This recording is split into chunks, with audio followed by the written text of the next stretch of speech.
오늘은 거룩한 사람에 대한 마지막 시간으로 구약의 이스라엘 백성과 신약의 그리스도인에 대해서 살펴보려고 합니다. 본문으로 들어가기 전에 제가 지금 의도적으로 구약의 또 신약의 라고 이 표현을 사용한 것을 좀 더 주목했으면 좋겠습니다. 이것을 바르게 이해하는 것이 상당히 중요한데, 왜냐하면 과거로부터 이 이스라엘과 교회의 관계에 대한 아주 심각한 오해가 만연하고 있기 때문에 그렇습니다. 현대도 역시 그렇고, 구약에서 하나님께서 선택하신 백성, 선민이 이스라엘이다 하는 점에는 의문의 여지가 없습니다. 하지만 좀 더 구약을 깊이 읽어가면 하나님께서 이스라엘을 하나님의 백성으로 선택하셨지만, 그럼에도 불구하고 구약에서 오직 이스라엘만을 하나님의 백성으로 보았느냐 하면 그렇지가 않습니다. 이스라엘의 시조라고 할 수 있는 아브라함을 부르실 때부터 너는 복의 근원이 될지라, 또 땅의 모든 족속이 너를 인하여 복을 얻을 것이니라, 이러한 사명 안에서 그를 부르셨습니다. 요약해서 말하자면 이스라엘 혼자만 하나님의 백성이 되고 이스라엘 혼자서만 모든 것을 누리라고 부르신 것이 아니라 땅의 모든 족속이 이스라엘을 통해서 또 이스라엘을 인해서 하나님께 돌아오도록 하는 것이 이스라엘을 부르신 목적이고 그들의 사명이었다 하는 겁니다. 그런데 실제 구약 역사를 보면 이스라엘이 그 사명을 깨닫지 못했고 감당하지 못했기 때문에 이방인은 그저 개 이런 식으로 여겼기 때문에 결국은 구약 이스라엘이 멸망할 수밖에 없었다. 여러 구절들이 있지만 이사야 19장 25절을 보면 하나님께서 이사야 선지자를 통해서 이렇게 말씀을 하십니다. 이는 만군의 여호와께서 복을 주어 가라사대 나의 백성 애굽이여, 나의 손으로 지은 아수르여, 나의 산업 이스라엘이여, 복이 있을지어다 하실 것임이니라. 우리가 알기로는 하나님의 백성은 이스라엘밖에 없다. 하지만 여기서 하나님께서는 선지자를 통해서 애굽도 나의 백성이고 아수르도 나의 백성이다. 특별히 아수르는, 애굽은 이 야곱의 가족들 이스라엘을 400년이 넘도록 노예로 부렸던 족속이 민족 나라고, 아수르는 북이스라엘을 멸망시킨 나라고, 이스라엘 사람 입장에서는 어떻게 애굽이 하나님의 백성이고 어떻게 아수르가 하나님의 백성일 수 있느냐라고 항의할 수 있지만, 하나님이 보실 때는 이스라엘뿐만 아니라 애굽도 하나님의 백성이고 아수르도 하나님의 백성이고 더 나아가서 바벨론도 하나님의 백성이고, 이런 식으로 말씀을 하고 계신다. 물론 그 나라들이 그냥 전체로 다 하나님의 백성이라고 하는 이야기는 아니겠죠. 그러나 하나님께서는 이스라엘만이 아니라 애굽도 하나님의 백성이 되기를 원하시고 아수르도 하나님의 백성이 되기를 원하신다. 모든 이방 나라들이 하나님께 돌아와서 하나님을 믿고 섬기는 하나님의 백성이 되기를 원하신다. 그것이 구약에서부터 드러나고 우리가 찾을 수 있는 그런 하나님의 마음이다. 그리고 신약으로 넘어오면 그런 하나님의 뜻이 더 구체적으로 계시되고 또 시행됩니다. 바울은 그 부분과 관련해서 특별히 에베소서 3장 1절부터 4절을 보면 하나님께서 자신에게 알려주신 것에 대해서 그것이 그리스도 예수의 일이고 하나님의 그 은혜의 경륜이고 또 그리스도의 비밀인데, 하나님께서 계시로 그 비밀을 자기에게 알게 하셨다라고 이야기합니다. 그리고 그 계시의 구체적인 내용을 이 에베소서 3장 6절에서 이야기하는데, 이는 이방인들이 복음으로 말미암아 그리스도 예수 안에서 함께 후사가 되고 함께 지체가 되고 함께 약속에 참여하는 자가 됨이라, 이렇게 이야기합니다. 그래서 그리스도 예수 안에서 예수님의 십자가와 부활 이후에는 더 이상 종족으로서의 유대인이나 이방인의 구별이나 구분이 없습니다. 오직 복음과 그리스도 예수를 믿는 믿음 안에서 모두가 함께 후사가 되고 함께 지체가 되고 함께 약속에 참여하는 자가 된다. 이것이 바로 하나님께서 바울에게 계시를 통해서 알려주신 그리스도의 비밀이다. 그래서 이 부분에 대한 오해가 어느 정도 퍼져 있는데, 사실상 교회는 이스라엘을 배제하는 이방인들만의 공동체가 아니라고 하는 사실입니다. 교회가 따로 있고 이스라엘이 따로 있는 것처럼 이야기하는데, 아니요. 교회는 이스라엘을 배제하는 공동체가 아니에요. 교회는 이미 그 안에 이스라엘과 비이스라엘, 이스라엘이 아닌 사람들 모두를 포괄하는, 출신이 어디냐, 종족이 어디냐, 나라가 어디냐를 따지지 않고 오직 한 가지만 따집니다. 그리스도에 대한 믿음이 있느냐. 그리스도에 대한 믿음과 복음에 기초해서 유대인이냐 이방인이냐를 따지지 않는 신앙의 공동체가 교회다.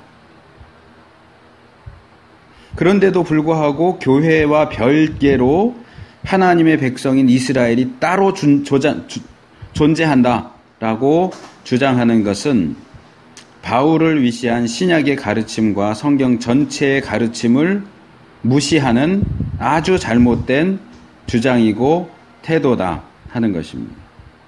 사실 구약만 보아도 구약의 이스라엘은 혈연 공동체가 아닙니다. 그것은 신앙 공동체입니다. 그래서 혈연만 가지고 이스라엘이다 이렇게 말하는 게 아니고, 혈연을 떠나서 가나안 족속이어도 여호와 하나님을 믿습니다라고 신앙 고백을 하면 그를 이스라엘 사람으로 인정해주는 열려있는 개방 사회지 닫혀있는 사회가 아니라고 하는 겁니다. 그래서 구약도 신약도 동일하게 어떠한 차별, 구분 그런 것들이 없이, 구약은 말하자면 여호와 신앙, 신약은 그리스도 예수에 대한 믿음을 기준으로 해서 하나님의 선택된 백성이 존재하는 것이지, 그것은 어떤 혈통이나 나라나 종족과는 사실상 무관한 것이었다. 그래서 구약에서 여호와 신앙을 고백하는 사람은 얼마든지 이스라엘 사회에 가입할 수 있었던 것처럼, 신약에서도 예수 그리스도에 대한 신앙을 고백하는 사람은 누구든지 얼마든지 교회에 가입할 수 있습니다. 여기서 인종이나 출신 그런 것들은 전혀 문제되지 않습니다. 물론 실제 역사 속에서 이방인 중심의 교회가 한때 유대인들이 우리의 구세주이신 주님이신 예수님을 죽였다 해서 이 교회가 유대인을 배척했던 적이 있었습니다. 그래서 이와 관련해서 그러한 그 당시의 교회의 사상을 대체 신학이다 이렇게 하면서 현대 교회들도 다 이 대체 신학을 가지고 있는 아주 잘못된 상태다라고 주장하는 사람들이 있습니다. 물론 교회가 유대인을 배척한 것은 분명히 잘못된 일이었습니다. 교회가 유대인을 배척하는 것은 성경적인 일도 아니었습니다. 그러나 우리가 성경에 돌아와서 볼 때 성경이 말하는 교회는 예수님에 대한 신앙을 고백하는데도 불구하고 그 사람이 유대인 출신이라고 해서 배척하는 것에 대해서 동의하지도 지지하지도 않습니다. 다시 말씀드리지만 교회는 이스라엘을 배척하지 않습니다. 이스라엘 중에서도 그리고 이방인들 중에서도 예수 그리스도를 자신의 주로 고백하는 자를 모두 포괄하는 전포괄적인 하나님의 공동체입니다. 하나님의 백성입니다. 그렇기 때문에 혈통적으로 이스라엘이고 유대인이라고 할지라도 그들이 예수님에 대한 신앙을 고백하지 않는다면 더 이상 하나님의 백성일 수 없습니다. 혈통만 놓고 이스라엘은 다 하나님의 백성이다. 아니요. 성경은 그것을 지지하지 않습니다. 바울이 갈라디아서와 특별히 로마서에서 지적하는 것처럼 갈라디아서 3장 6절에서 9절, 26절에서 29절 보면 아브라함이 하나님을 믿음에 이것을 그에게 의로 정하셨다 함과 같으니라. 그런즉 믿음으로 말미암은 자들은 아브라함의 아들인 줄 알지어다. 또 하나님이 이방을 믿음으로 말미암아 의로 정하실 것을 성경이 미리 알고 먼저 아브라함에게 복음을 전하되 모든 이방이 너를 인하여 복을 받으리라 하였으니 그러므로 믿음으로 말미암는 자는 믿음이 있는 아브라함과 함께 복을 받느니라. 너희가 다 믿음으로 말미암아 그리스도 예수 안에서 하나님의 아들이 되었으니 누구든지 그리스도와 합하여 세례를 받은 자는 그리스도로 옷 입었느니라. 너희는 유대인이나 헬라인이나 종이나 자주자나 남자나 여자 없이 다 그리스도 예수 안에서 하나이니라. 너희가 그리스도께 속한 자면 곧 아브라함의 자손이요 약속대로 유업을 입을 자니라. 로마서 4장 13절에서 16절 아브라함이나 그 후손에게 세상의 후사가 되리라고 하신 언약은 율법으로 말미암은 것이 아니요 오직 믿음의 의로 말미암은 것이니라. 만일 율법에 속한 자들이 후사이면 믿음은 헛것이 되고 약속은 폐하여졌느니라. 율법은 진노를 이루게 하나니 율법이 없는 곳에는 범함도 없느니라. 그러므로 후사가 되는 이것이 은혜에 속하기 위하여 믿음으로 되나니 이는 그 약속을 그 모든 후손에게 굳게 하려 하심이라. 율법에 속한 자에게뿐 아니라 아브라함의 믿음에 속한 자에게도니 아브라함은 하나님 앞에서 우리 모든 사람의 조상이라. 바울은 계속해서 이야기합니다. 혈통적인 아브라함의 후손이 아니다. 아브라함의 믿음을 가진 자가 진짜 아브라함의 후손이다. 아브라함의 믿음을 가진 자, 진짜 아브라함의 후손이 누굽니까? 교회입니다. 유대인이냐 이방인이냐를 따지지 않고 예수 그리스도를 믿는 자가 참된 아브라함의 자손입니다. 혈통적으로 아브라함의 자손인 것은 구약에서는 의미가 있었을지 모르겠지만 약간 100%는 아니고요. 그러나 신약으로 오면 사실상 의미가 없습니다. 유대인도 아브라함의 자손도 예수님 믿지 않으면 지옥 갑니다. 이스라엘이라고 해서 유대인이라고 해서 예수님을 믿지 않는데도 하나님 나라에 들어 보내준 그런 법은 성경에 나오지 않습니다.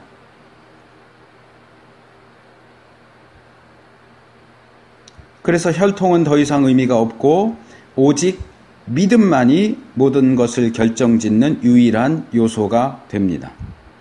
요한이 요한복음 1장 12절 13절에서 영접하는 자 곧 그 이름을 믿는 자들에게는 하나님의 자녀가 되는 권세를 주셨으니 이는 혈통으로나 육정으로나 사람의 뜻으로 나지 아니하고 오직 하나님께로서 난 자들이니라 이렇게 얘기했는데 여전히 혈통을 주장하면서 이스라엘은 예수님을 믿지 않아도 하나님의 백성이다 라고 주장하는 것은 이런 성경의 가르침을 정면으로 반대하는 아주 잘못된 태도입니다.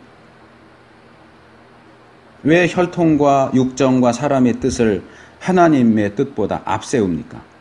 하나님의 뜻은 영접하는 자, 그 이름을 믿는 자들이 하나님의 자녀가 되는 겁니다. 혈통이 아닙니다. 육정이 아닙니다. 사람의 뜻이 아닙니다. 그래서 이런 점들을 염두에 두고 하나님의 백성으로서의 구약의 이스라엘과 신약의 교회 또는 그리스도인에 대한 내용을 구절들을 깊게 살펴볼 수는 없고 간략하게 살펴보려고 합니다. 먼저 이스라엘과 관련된 구절이 9개가 있는데 비슷한 것들끼리 묶었습니다. 첫 번째 구절이 우리가 아까 읽은 출애굽기 19장 6절입니다. 이 구절은 하나님께서 출애굽한 이스라엘과 시내산에서 언약을 맺기 전에 모세를 통해서 이스라엘 백성이 하나님께 제사장 나라와 거룩한 백성이 될 것이다 하는 것을 선언하신 내용입니다. 그런데 이 말씀은 신약에 나오는 이 베드로 사도가 교회들에게 쓴 편지, 베드로 전서 2장 9절 내용과 짝을 이루고 있습니다. 비슷하기도 하지만 또 어떻게 보면 이 베드로가 바로 이 출애굽기의 말씀을 염두에 두고서 이 말을 하고 있는 것이 아닐까 하는 생각도 들고, 또 출애굽기에서는 두 가지만 이야기하고 있는데 제사장 나라가 되고 거룩한 백성이 된다 그러는데 베드로는 확대해서 네 가지를 이야기합니다. 오직 너희는 택하신 족속이요 왕 같은 제사장들이요 거룩한 나라요 그의 소유된 백성이다. 뭐 내용상으로 보면 다 거기서 거기이긴 하지만 베드로는 그것을 확대해서 네 가지로 이야기합니다. 출애굽기의 말씀은 구약 이스라엘을 대상으로 한 말씀이지만 베드로의 편지는 교회를 대상으로 하는 이야기입니다. 그런데 그 내용에 있어서는 차이가 나지 않는다는 거죠. 이것은 구약의 이스라엘이 신약의 그리스도인 또는 교회로 확대되었다 하는 것을 보여주는 확실한 근거 본문이 됩니다. 이스라엘은 또 그리스도인은 하나님과 불신자 또 불신 세상 중간에 서서 제사장 역할을 감당해야 하는, 하나님께서 선택하셔서 거룩하게 된 하나님의 백성이다 하는 겁니다. 그리고 설교 시작 부분에서 이야기했던 것처럼 그런 부르심은 그들 자신만을 위한 것이 아니라 하나님 모르는 사람들을 하나님 앞으로 이끌기 위한 그러한 목적을 가진다. 그것이 부르심을 받은 자들에게 주어지는 사명이다 하는 것은 구약과 신약에 있어서 동일하다 하는 것을 기억할 필요가 있습니다. 두 번째 그룹은 출애굽기 13장 2절, 민수기 3장 13절, 누가복음 2장 23절 말씀인데 이 세 개의 구절은 모두 초태생을 다룹니다.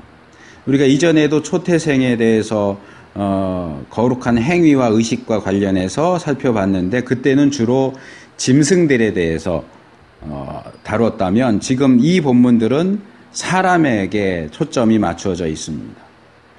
이스라엘 백성 전체는 다 하나님의 소유된 거룩한 백성이고, 그리고 그들 가운데 초태생은 보다 특별한 의미에서 하나님의 소유가 된다.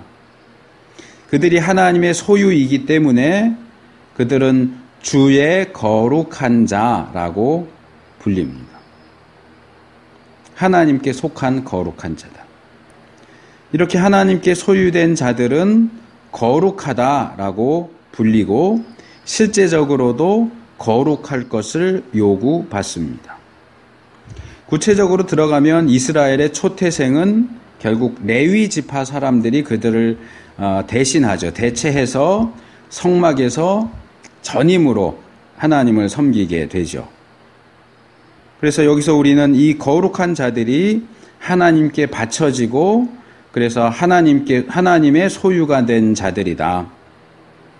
이 하나님께 바쳐졌다, 하나님의 소유가 됐다, 거룩하다 하는 이 요소들은 하나님의 소유된 거룩한 백성들이 어떻게 살아야 하느냐 하는 것을 결정짓는 중요한 요소가 됩니다. 그래서 세 번째 그룹에 나오는 두 개의 구절, 민수기 11장 18절과 출애굽기 22장 31절을 보면 거룩한 자가 어떻게 살아야 하는가와 관련해서 고기를 먹는 이야기가 나옵니다. 민수기 11장 18절은 하나님께서 광야의 이스라엘 백성들에게 메추라기, 고기를 주시겠다고 말씀하시는 가운데 너희 몸을 거룩히 하여 내일 고기 먹기를 기다려라 이렇게 말씀하시는 내용이고, 출애굽기는 너희는 내게 거룩한 사람이 될지니 들에서 짐승에게 찢긴 것의 고기를 먹지 말고 개에게 던질지니라. 둘 다 고기 먹는 얘기죠. 하나님께서 주실 메추라기 고기를 먹기 위해서 기다리는데 어떻게 기다려야 하느냐? 몸을 거룩하게 해서 기다려야 한다. 또 이들은 하나님께 거룩한 사람들이기 때문에 들판에 버려진 짐승에게 찢긴 것의 고기, 뭐 사자든지 뭐 늑대든지 이런 짐승들이 뭐 양 물어다가 죽이고 먹고 남긴 거라든지, 아니면 그냥 죽이고 그냥 버린다든지, 그래서 이 고기 먹을 수 있겠는데 해도 그런 고기는 어떤 부정한 것이 죽였는지, 어떤 부정한 것이 그것을 건드리고 갔는지 알 수가 없기 때문에 그것이 뭐 양이어도 상관없고 염소여도 상관없고 그렇게 버려진 짐승이 찢어 죽인 그 고기는 먹지 말아라. 왜? 그걸 먹어서 부정하게 될 수 있기 때문에. 그래서 이 두 개의 구절은 고기에 대해서, 구체적으로는 고기에 대해서 말하지만 사실은 이것은 먹는 것에 대한 얘기다. 거룩한 하나님의 백성은 먹는 것도 거룩하게 먹어야 된다. 거룩한 것을 먹어야 된다. 정결한 것을 먹어야 된다. 하나님의 백성은 부정한 것, 불결한 것, 혐오스러운 것, 먹어서 유익이 없는 것, 그런 것들을 먹지 말아야 한다. 신약에 오면 바울이 고린도전서 10장 31절에서 말하는 것처럼, 우리가 잘 아는 구절인데, 먹든지 마시든지 무엇을 하든지 다 하나님의 영광을 위해서 하라. 먹는 것도 마시는 것도 하나님의 영광을 위해서 해라. 너희의 거룩을 지키고 너희의 거룩을 증진시킬 수 있는 것들을 먹어라. 너희의 거룩에 흠집을 내고 그것을 깎아내리는 그런 것들 먹지 말아라. 그래서 우리가 먹고 마시는 것이 하나님께 영광을 돌리게 하는 것인지, 우리의 거룩에 유익이 되는지 생각을 해야 돼요. 먹는 것도 그렇고, 지난번에 제사장 의복에 대해서 얘기했던 것처럼 입는 것도 그렇고, 먹고 입는 것뿐만 아니라 우리가 어떤 생각을 하느냐, 어떻게 말하느냐, 어디를 가느냐, 무엇을 보느냐, 무엇을 듣느냐 하는 그 모든 것들이 우리가 하나님께 소유된 거룩한 백성이기 때문에 그 모든 것들을 거룩의 영역에서, 정결의 영역에서 해야 한다. 그 다음 레위기 22장 9절, 그들은 나의 명을 지킬 것이라. 그것을 욕되게 하면 그로 인하여 죄를 짓고 그 가운데서 죽을까 하노라. 나는 그들을 거룩하게 하는 여호와니라. 이 구절은 하나님의 거룩한 백성은 스스로 자신의 거룩을 유지해야 하는 책임을 지지만, 또한 하나님께서도 자신의 소유된 거룩한 백성을 거룩하게 하시는 분이시다 하는 것을 밝히고 있습니다. 이것은 우리가 거룩을 살펴보면서 이미 여러 번 발견했던 교훈이죠. 사실상 우리는 우리 스스로의 힘으로 거룩해지거나 거룩을 유지할 수 없습니다. 하나님의 거룩하게 하시는 그 역사가 없다면 우리는 실제에 있어서 거룩과 무관한 사람들이 될 것입니다. 그렇기 때문에 우리가 우리 스스로의 거룩을 주장하거나 과신하지 않도록 조심할 필요가 있습니다. 내 생각대로, 내 마음대로 하면서 나는 여전히 거룩해. 나는 너하고 달라. 이런 식의 태도를 취하는 것은 굉장히 위험합니다. 마치 구약의 삼손이 나실인인데 나실인의 주요 규례가 3개가 있어요. 포도주 먹지 말 것, 시체 접촉하지 말 것, 머리카락 자르지 말 것, 이 3가지가 있는데 삼손의 생애를 보면 이미 초기부터 시체를 접촉하고 접촉할 뿐만 아니라 거기서 나온 것을 먹죠. 꿀을 먹죠. 사자의 시체에 있는 꿀을 먹고 그 결혼식 잔치에서 포도주 마시고 술 마시고 이 나실인 규례 3개 중에 2개나 어겼는데도 불구하고 단지 나는 아직 머리카락을 자르지 않았다 하는 것 때문에 나는 나실인이야 라고 착각했던 것처럼 오늘날 그리스도인들도 온갖 규례들을 우리가 마땅히 해야 할 것 또는 하지 말아야 할 것들을 다 어겨놓고서 나 예수님 믿으니까 나 주일에는 교회 가니까 나는 거룩한 사람이야 라고 착각하는 것과 이 둘은 아주 비슷한 모습이다. 실제적인 삶에 있어서의 거룩이 없다면 우리에게 거룩이 없는 거예요. 외형적인 어떤 것들을 의지하면서 나의 삶은 무시하고 이러이러하니까 나는 거룩한 사람이야. 성도야.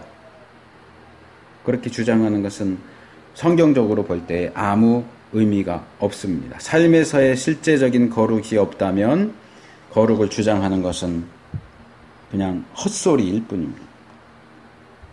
그다음 시편에 나오는 2개의 구절 20편 6절 16편 10절을 보면 하나님께서 하나님께 속한 거룩한 자들을 구원하실 것이다 하는 이야기가 나옵니다. 여호와께서 자기에게 속한 바 기름 부음 받은 자를 구원하시는 줄 이제 내가 아노니 그 오른손에 구원하는 힘으로 그 거룩한 하늘에서 저에게 응낙하시리로다. 이는 내 영혼을 음부에 버리지 아니하시며 주의 거룩한 자로 썩지 않게 하실 것임이니이다. 특별히 이 2번째 구절은 신약에 오면 예수님과 관련된 예수님의 부활과 관련된 예언으로 적용되지만 1차적으로는 모든 하나님의 백성에 대한 약속의 말씀입니다. 하나님은 우리가 하나님의 소유된 거룩한 백성이기 때문에 우리를 구원하시고 또 우리를 거룩하게 하는 일을 하십니다. 그러면 우리가 하나님의 소유된 거룩한 백성이기 때문에 그 하나님 앞에서 어떻게 살고 있는지, 그 하나님 앞에 어떤 존재로 서 있는지 우리 자신을 다시 돌아볼 필요가 있습니다. 자, 2번째로 그리스도인에 대한 신약의 구절들은 크게 3개의 부분으로 그룹으로 묶었습니다. 먼저 요한복음 17장에 나오는 3개의 구절 11절, 17절, 19절을 보면 이 예수님의 대제사장적인 기도 가운데 이 제자들과 또 그 이후에 예수님을 믿게 될 그리스도인들을 위해서 간구하시는 내용이 나옵니다. 거기서 예수님은 거룩하신 아버지를 향해서 아버지의 이름으로 저희를 보전해 주십시오, 보호해 주십시오 하는 내용과 그들도 삼위일체 하나님처럼 하나가 되게 해 주십시오 하는 간구를 합니다. 또 그들을 진리로 거룩하게 해 주십시오 하는 간구를 하고 있습니다. 이 하나님의 백성을 그리스도인들을 진리로 거룩하게 해달라 하는 이 말씀은 우리가 앞에서 살펴본 레위기 22장 9절 말씀과 짝을 이룹니다. 구약의 하나님은 이스라엘을 거룩하게 하시는 분으로 자신을 제시하고 있고, 신약에서 예수님은 그 하나님을 향해서 그 거룩한 하나님, 그 동일한 하나님께 신약의 하나님의 백성들, 그리스도인들을 거룩하게 해주십시오라고 간구하고 있습니다. 이것도 역시 구약의 이스라엘과 신약의 그리스도인이 결국 동일한 하나님의 백성이다 하는 것을 보여주죠. 두 번째 그룹은 사도행전 20장 32절, 26장 18절, 그리고 우리가 아까 읽은 고린도전서 1장 2절 말씀입니다. 여기에 나오는 내용들은 거룩해 하심을 입은 모든 자, 또는 예수님을 믿어서 거룩하게 된 무리, 그리스도 예수 안에서 거룩하여지고 성도라 부르심을 입은 자들에 대해서 언급합니다. 그러니까 거룩한 무리, 그게 이제 한문으로 표현하면 성도죠. 성도.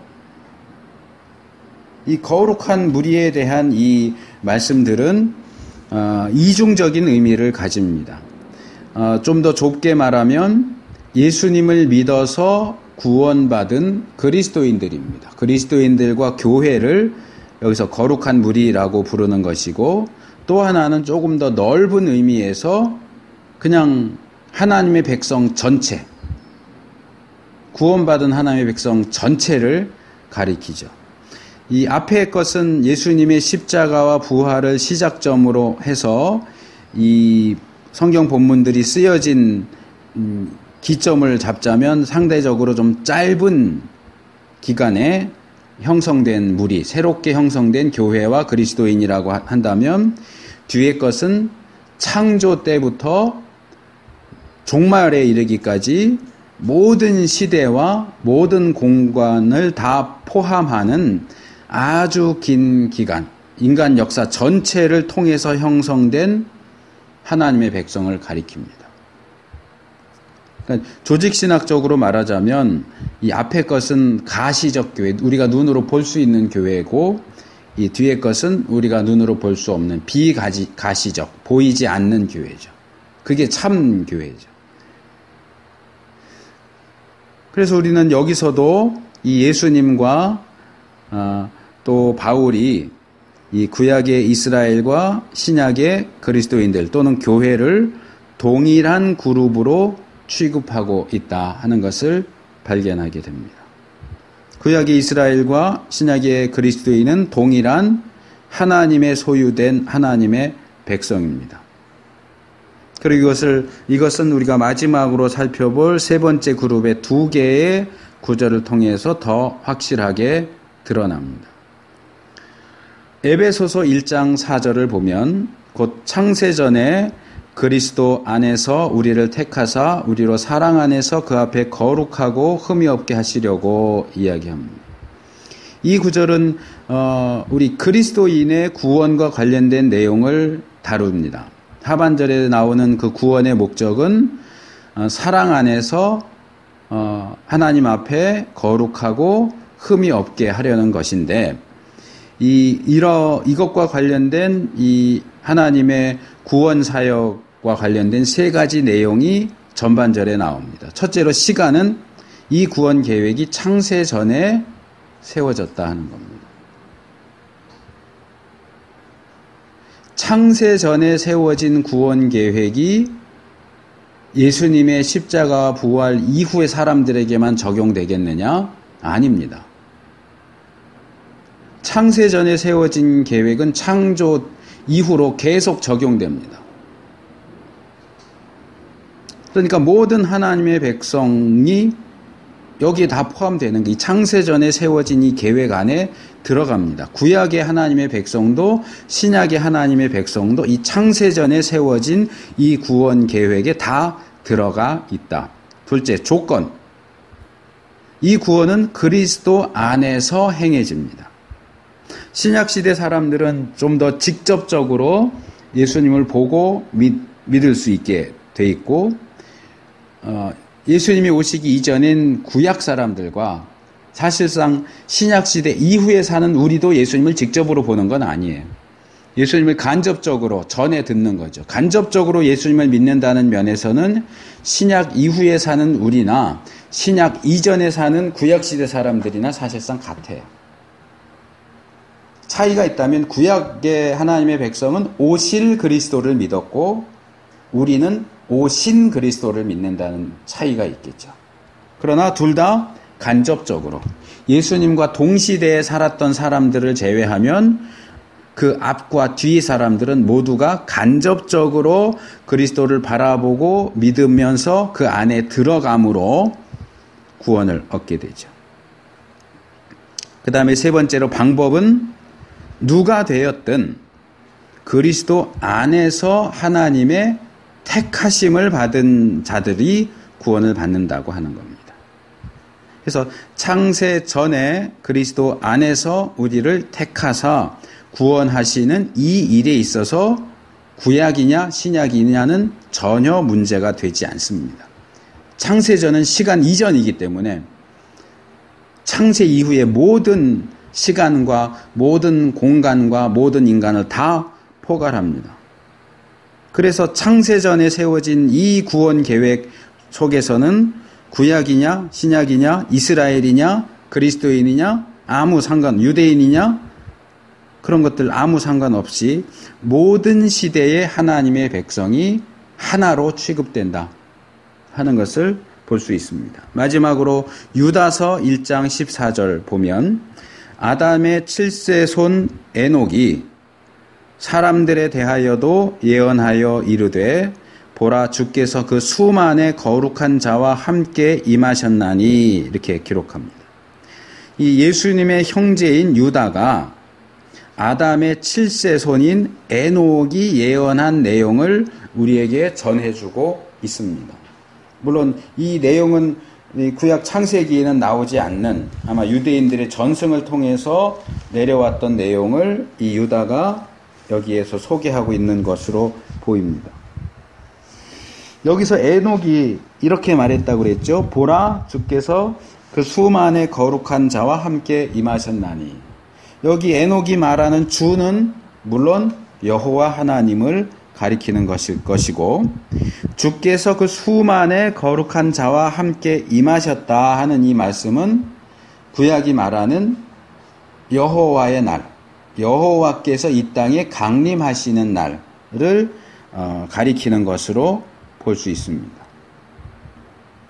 그리고 읽진 않았지만 이어지는 15절 말씀을 보면 이 주님의 임하심은 결국은 심판과 정죄를 위한 것이다 하는 것을 보여주고 있습니다.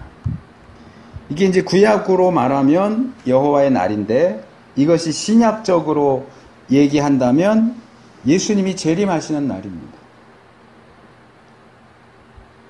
주님께서 재림하실 때에 먼저 죽어서 하나님 나라에 가 있었던 수많은 거룩한 무리들을 이끌고 함께 오실 겁니다. 그리고서 최후의 심판을 하실 겁니다. 그래서 구약이 말하는 여호와의 날은 신약이 말하는 그리스도의 재림날하고 똑같고, 그렇다면 에녹이 말하는 그 수만의 거룩한 자는 누구겠느냐?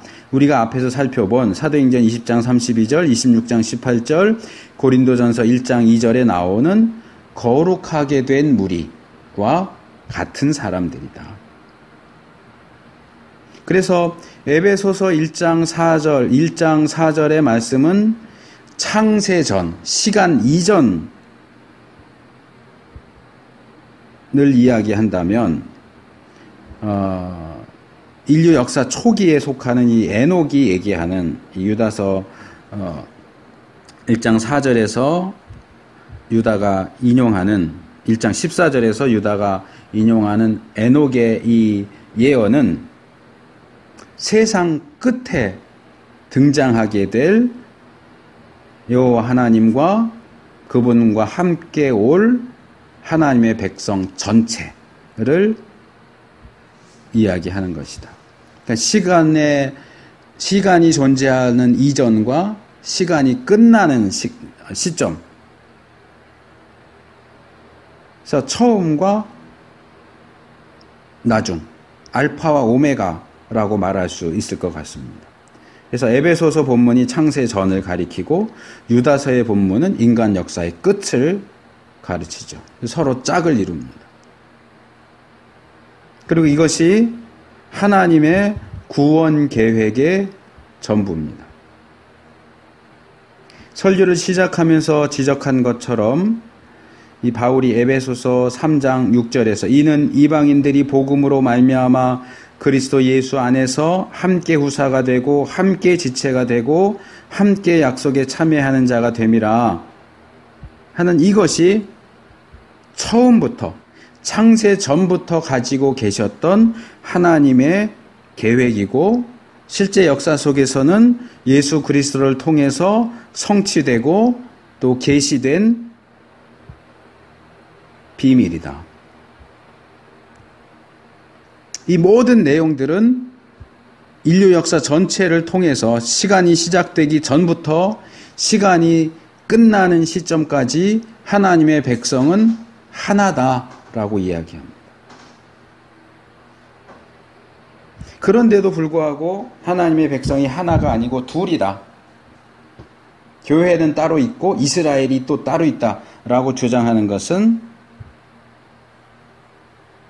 아주 잘못된 주장입니다. 모든 하나님의 백성은 하나입니다.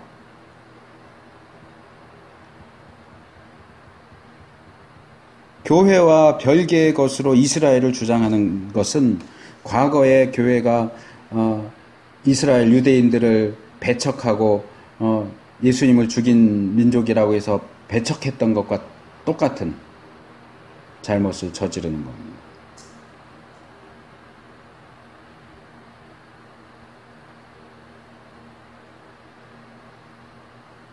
바울이 에베소서 2장 전체에서 말하고 있고 특별히 2장 18절에서 저로 말미암아 예수 그리스도로 말미암아 우리 둘이 유대인과 이방인이 한 성령 안에서 아버지께 나아감을 얻게 하려 하심이라고 했던 이 하나님의 최종적인 계획과 뜻을 무시하는 겁니다.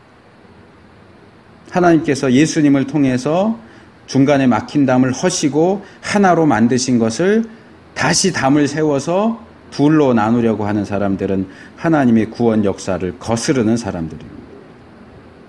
예수님을 믿는 사람들은 유대인 출신이냐 이방인 출신이냐의 구분 없이 동일한 하나의 하나님의 거룩한 백성입니다.